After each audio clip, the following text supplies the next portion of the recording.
When I say 90s television, what's the first show that comes to mind? Your response may vary depending on what genre you associate most with the era.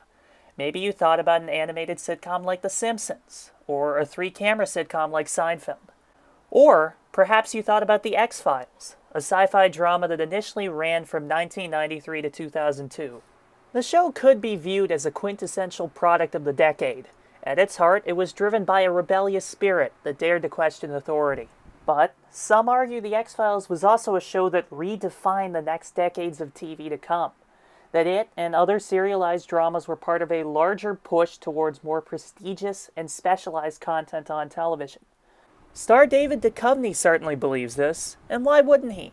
But so does Amanda Lotes. She argues that networks greenlit this transition because of new mediums and technology changing viewer habits. Quote, to try to retain some of their steadily fleeing audience base, network programming has become markedly more edgy, said Lotes. Her theory would suggest that The X-Files and its subsequent creative freedom came as a byproduct of network desperation. I need not mention how the romantic chemistry between Mulder and Scully or the show's horror elements attempted to push the envelope. Despite airing on Fox Network, The X-Files was not a show designed to suit the widest possible audience. It found its largely young niche and, for the most part, coexisted away from TV's more family-friendly peers. But one case pushed the boundaries so extreme that it would ignite a debate over what should be shown on the medium as a whole. When you were a kid, there was always one house in the neighborhood your parents wanted you to stay away from. Now you'll find out why, because your first step inside this house could be your last. Don't miss a brand new X-Files, Friday, 9 Eastern, 8 Central, right here on Fox. Well, that was my house. That was the friendly house. House on Elm Street. On October 11th, 1996, Fox aired the show's second episode of the fourth season, entitled Home. Returning to the show after leaving in Season 3, writing duo Glenn Morgan and James Wong aimed to re-establish their presence with an episode that was as terrifying as it was nostalgic. Morgan would say that their own return inspired them to, quote, think about the notion of home where one person's safety and comfort is another's nightmare. This wave of familiarity is apparent in the episode's setting. Rural Pennsylvania, in a small town conflicted between its long-standing traditions and the evolving standards of modern society. The story they try to tell is a cautionary tale about small-town culture and the superiority that surrounds it. Comedian, X-Files superfan, and future guest star Kumail Nanjiani believed the episode was more profound than it's given credit for, saying that, quote, it's like a B-horror movie plot, but the themes and the way it's written is very intellectual. In many ways, Home drew comparisons to the Texas Chainsaw Massacre based on its aesthetic and slasher style. Horror savant Darby Valentine remarked that in the episode, quote, there's something about that silent, picturesque Americana that has that underlying belly of disgust and horror. This underbelly would drive the viewer's fear, setting the scene for the episode's antagonists and the central backlash, the Peacock family. Being an isolated, inbreeding group of 3 brothers and a mother, the nature of this episode already placed Home in a precarious position. But Morgan and Wong pulled no punches. In its 43-minute airtime, the episode would include infanticide, multiple brutal murders, and a scene of incest. The bare inclusion of these topics was already enough to raise concerns from the start. Even before the episode premiered, Johnny Mathis refused to license his rendition of Wonderful Wonderful after viewing the episode's script. When the episode did come to air, audiences responded similarly, beginning to ask deeper questions about its necessity to the plot.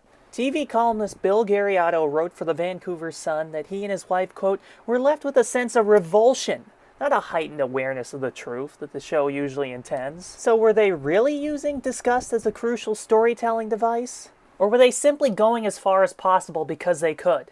Even fans of the show, used to the typical material covered in an episode, felt grossed out by Home, and the scars can still be seen decades later.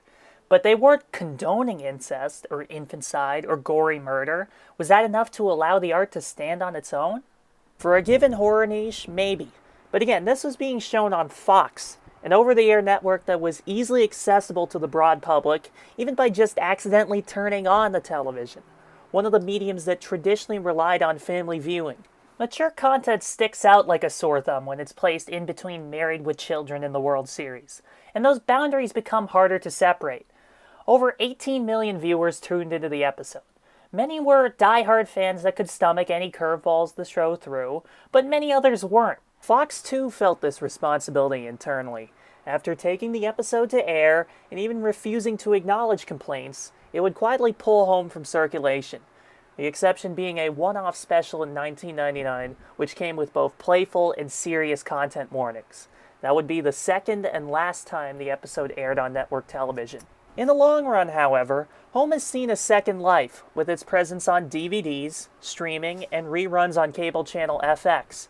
These retroactive additions may have come because the initial response was too harsh, or it may have come because standards changed, precedent itself that the initial airing of Home helped set. Perhaps these more voluntary mediums allowed a less forceful introduction to the episode, leading modern viewers to be more receptive. YouTuber Will Johnston has great praise for the episode, believing that it adds a refreshing entry to the X-Files catalog.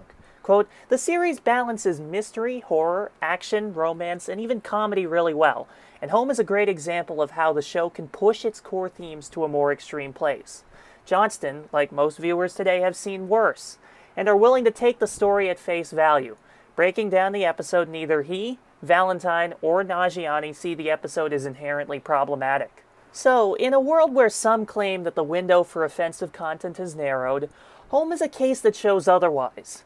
Morgan and Wong, initially shocked at the backlash, have since embraced the legacy the episode carries. Morgan would say, quote, "I don't know if anyone would remember it if it wasn't kinda banned." Wong would say, quote, "It took on this kind of legend, but I'm happy about it and I'm proud of it. It took decades, but Home gradually became what it set out to be, just another episode." In the process, though, it grabbed television with it.